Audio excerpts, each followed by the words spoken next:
ልጅ አትውለዱ፣ ልጅ አትውለድ በሚል ነው ሰዎች ዘራቸውን መቀጠል ምናምን ማለት ላይክ የሚቀጠለው ዘር ምን አይነት ዘር ነው? ወዴት ነው የሚሄደው ያ ዘር? ከዛ ስሱ ዘር ምን አይነት ዘር ነው እየቀጠለ የሚሄደው? ላይክ ከ2 እና ከ3 ጄኔሬሽን በኋላ እኮ አንተ እዚህ ጋር በድሎ ያድጋል ምናምን ብለህ የወለድከው ሰውዬ ከነመኖርህም አትታወቅም፣ ትረሳለህ። ከ2 ከ3 ጄኔሬሽን በኋላ ስምህን እንኳን በአግባቡ የሚጠራ ላይኖር ይችላል።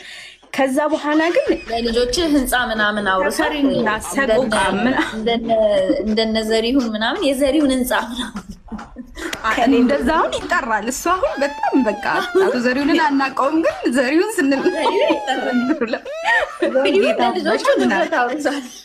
አይ ነው።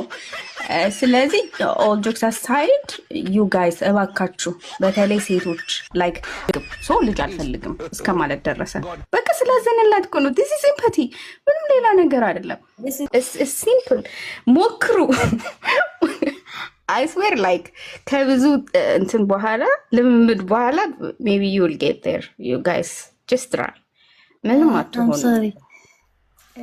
እና ቴንክ ዩ ጆዲዬ በጣም ነው አፕሪሺየት ማድረግሽ ቢካዝ ሰፖርት ከሚያደርጉት ውስጥ አንዷ እኔ ነኝ እና ባለፈው ፖስት ባደረግኩት ቪዲዮ ላይ ልጅ አትውለዱ፣ ልጅ አትውለድ በሚለው ቪዲዮ ላይ አብዛኞቻቸው አግሪ ያደረገዋሉ፣ አብዛኞቻቸው ደግሞ የተቆጣሉ።